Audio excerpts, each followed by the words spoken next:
Bonjour, dans cette deuxième vidéo sur les suites, nous allons aborder le cas des suites géométriques.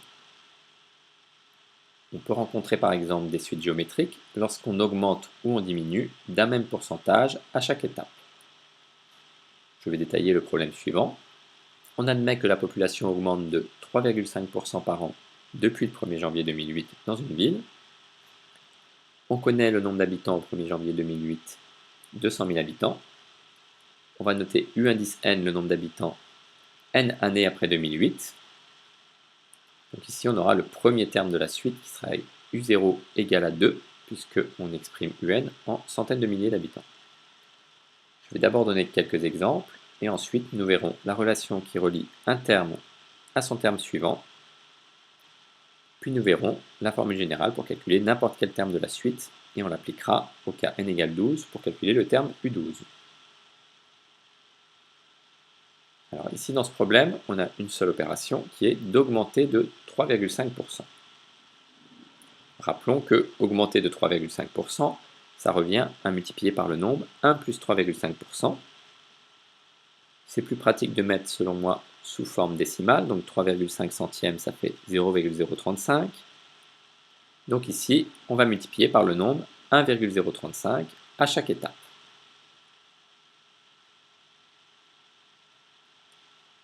On va calculer les premiers termes. Ici, U0 égale 2 pour 200 000 habitants. On multiplie par 1,035, on obtient U1 égale 2,070. On remultiplie par 1,035, on obtient environ 2,142 pour U2.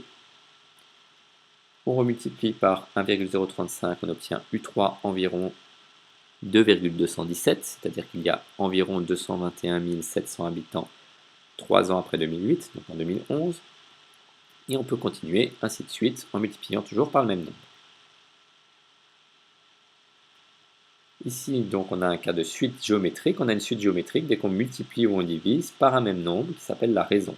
Donc, ici, la raison est 1,035. On va voir la relation qui relie un terme au terme suivant.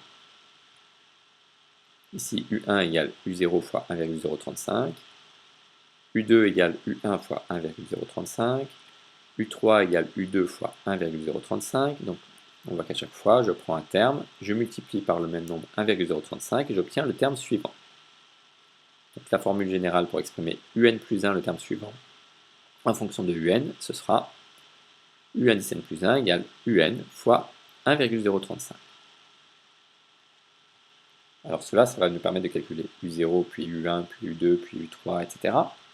Mais si on veut calculer U12 ou U50 ou U100, on va essayer de trouver une formule qui permet de faire ça en une seule étape. Alors ici, pour une suite géométrique, on multiplie plusieurs fois U0 par un même nombre, mais multiplier plusieurs fois par un même nombre, ça peut s'exprimer de la manière suivante. Je vais avoir U0 terme initial fois Q puissance n, où n, l'exposant, c'est le nombre de fois où le terme Q apparaît dans la suite de multiplication. Pour notre problème ici, ça fait donc U indice n égale 2 terme initial fois 1,035 exposant n. Appliquons cela à n égale 12, donc pour calculer le terme U12.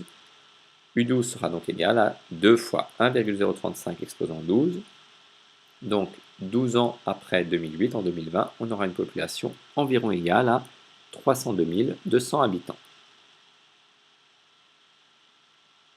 Résumons, on a une suite géométrique dès qu'on multiplie ou on divise par un même nombre, par exemple lors du cas de l'augmentation ou de la diminution par un même pourcentage à chaque étape. La relation qui relie un terme au terme suivant, c'est UN plus 1 est égal à UN fois la raison, donc ici UN fois 1,035. Et si on veut calculer n'importe quel terme de la suite, on va utiliser la formule UN en fonction de n, c'est UN égale 2 fois 1,035 exposant n, où ici 1,035 c'est la raison de la suite, et n donc c'est le nombre d'étapes qu'il y a entre le terme initial U0 et le terme qu'on veut calculer ici UN. Merci d'avoir visionné cette vidéo. Je vous laisse avec un exercice pour appliquer donc le cas des suites géométriques. Donc ici, on va être sur une progression des ventes de 2% chaque semaine, c'est-à-dire qu'on va augmenter de 2% à chaque étape, donc multiplié par le nombre 1 plus 2%, c'est-à-dire 1 plus 0,02, donc c'est une suite géométrique de raison 1,02. Je rajoute une question que je n'ai pas traitée dans ma vidéo. Déterminer à partir de combien de semaines le nombre de journaux vendus sera supérieur à 1500. Donc là, on peut utiliser le tableau de valeur d'une calculatrice, ou bien faire des essais successifs et compter le nombre d'étapes pour voir quand est-ce qu'on dépasse 1500. Ou bien, si on a vu le cours donc, sur les logarithmes et les exponentielles, on peut résoudre l'inéquation correspondante. Je rajoute aussi en bonus une question avec un algorithme et une question avec la somme des termes d'une suite géométrique, donc je vous laisse revoir la formule.